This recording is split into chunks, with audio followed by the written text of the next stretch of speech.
Hello friends, this is लक्ष्य for army GD और आज हम बात करने वाले हैं इंजरीज़ पर। जिस इंजरी के बारे में आज हम बात करने वाले हैं वो इंजरी काफ़ी बेसिक है। बेसिक से हमारा मतलब है ये इंजरी उन लोगों में या उन एथलीट्स में ज़्यादा पाई जाती है जो ऐसे स्पोर्ट्स में इन्वॉल्व है जिसमें रनिंग या हाई इम्पैक्ट एक्टिविटीज़ काफ़ी ज़्यादा इन्वॉल्व होती है।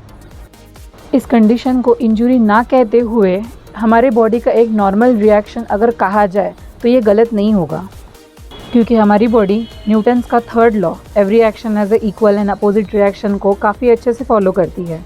और यही एक रीज़न है कि जिसके वजह से जब ये पेन आता है तो वो प्लेयर गिव अप कर देता है यही पॉइंट पे जब ये पेन आना शुरू होता है।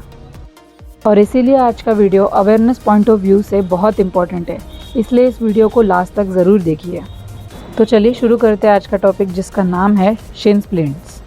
शिन स्प्लिंट्स में जो वर्ड शिन होता है वो हमारी पैर की एक हड्डी जिसका नाम टीबिया है उसे कहा जाता है।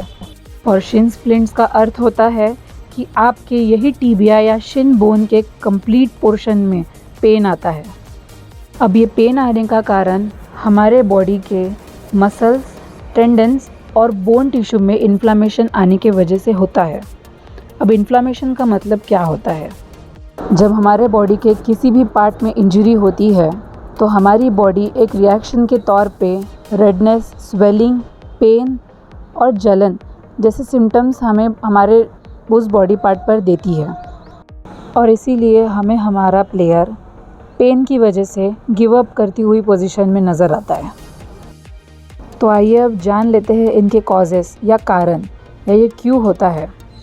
पहला, अगर आप बिगनर हैं तो बार बार रिपीटेटिव हाई इम्पैक्ट एक्टिविटी करने के वजह से आपके मसल्स ओवरवर्कड हो जाते हैं। दूसरा, आपकी फ़िज़िकल एक्टिविटी सडनली आप चेंज कर देते हो। तीसरा, आपकी इंटेंसिटी यानी तीव्रता, फ्रीक्वेंसी यानी रिपीटेशंस और ड्यूरेशन यानी आप कितने समय के लिए अपने एक्सरसाइजेस को कर रहे हो, ये जो आपके लिमिटेशंस है इनको आप अचानक बढ़ा देते हो। या फिर चौथा, जो बिगनर्स होते हैं वो काफ़ी समय तक के लंबा रन कर लेते हैं या हिल्ड एरियाज़ में रन कर लेते हैं तो उन्हें शिन स्प्लिंट्स आने के चांसेस बढ़ जाते हैं।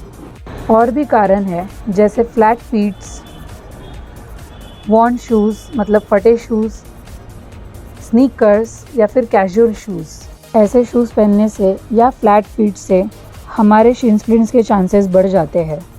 अब फ्लैट फीट में जो हमारी कैल्किनियम बोन, जिसे हम हील बोन भी कहते हैं, वो बोन वज़न यानी वेट बेयरिंग करते वक्त अपना एंगल चेंज कर लेती है। साथ ही में जो नेविकुलर बोन है जो हमारे पैर के अंदरूनी भाग में होती है वो भी ड्रॉप यानी नीचे की तरफ सरक जाती है। जब हमारी फीट्स के बोन अलाइनमेंट्स चेंज होते हैं तो वहाँ के मसल्स, लिगामेंट्स और टेंडन्स फीट की एनाटॉमी चेंज करने के लिए काफ़ी होते हैं। यही इनडायरेक्ट रिलेशन हमारे हिप और नी पेन के लिए भी रिस्पॉन्सिबल होते हैं।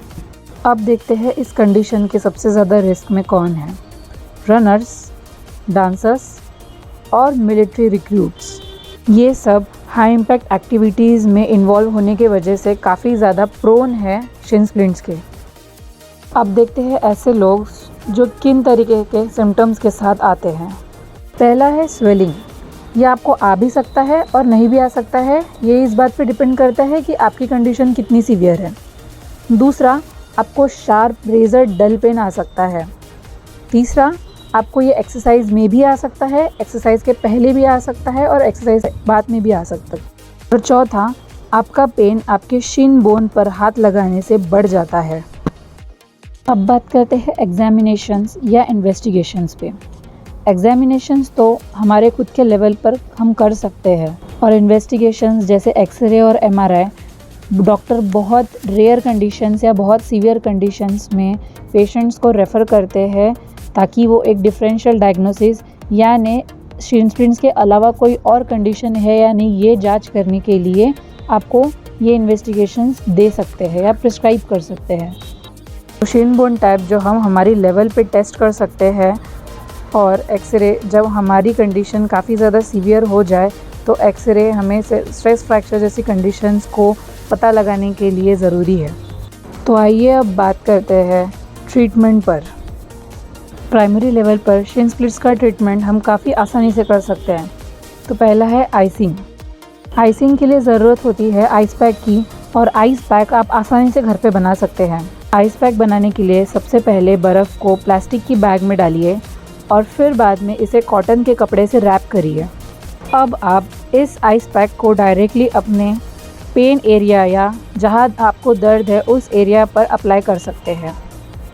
आप आइस पैक को अपने पेन एरिया पर या तो सीधे सीधे या फिर सर्कुलर स्ट्रोक्स देकर 10 से 15 मिनट के लिए आइसिंग ले सकते हैं। दूसरा है कंप्रेशन बैंडेज या क्रेप बैंडेज, जिसे हम हमारे टोज से लेके तो हमारे नीज तक के फिगर ऑफ 8 पैटर्न में बांध सकते हैं हमारी स्वेलिंग को कम करने के लिए। तीसरा, आप डॉक्टर के प्रिस्क्रिप्शन से नॉन स्टेरॉयडल ड्रग्स या पेन किलर्स भी ले सकते हैं। और चौथा है स्ट्रेचिंग्स। स्ट्रेचिंग्स हम हमारे एंकल के आसपास के मसल्स को स्ट्रेच करने के लिए, रिलैक्स करने के लिए या हम हमारे पेन को कम करने के लिए भी कर सकते हैं। और सबसे लास्ट, जब ये सब कोई भी तरीके काम ना आए तो बॉडी को कंप्लीट रेस्ट दे दीजिए, बॉडी खुद ब खुद रिकवर कर लेगी। अब बात करते हैं प्रिवेंशंस पर। अगर आप एक बिगनर है तो आपने हिली एरियाज़ में रनिंग करना या वर्कआउट करना शुरुआती दिनों पर अवॉइड करना चाहिए। ट्रैकिंग जाना या काफ़ी लंबे समय तक के अप हिल में वॉकिंग करना ये भी अवॉइड करना चाहिए। स्लो जॉगिंग, स्विमिंग या साइकिलिंग जैसे लो इम्पैक्ट स्पोर्ट्स को स्टार्टिंग डेज़ में ट्राई कर सकते हैं ताकि आपका मोटिवेशन कभी कम ना हो आपकी इंजरीज़ के वजह से। बेयरफुट रनिंग या नंगे पाँव भागना ये भी एक तरीके से प्रिवेंशन मेथड कहा गया है, पर इसका कोई रिसर्चर्स में एविडेंस नहीं है, तो ये इतना रिलायबल है ऐसा हम नहीं कहेंगे, क्योंकि इसमें आपको कट्स या ब्रूजेस आने के चांसेस काफ़ी ज़्यादा है। आप प्रॉपर फिटिंग और कंफर्टेबल रनिंग शूज़ पहनिए।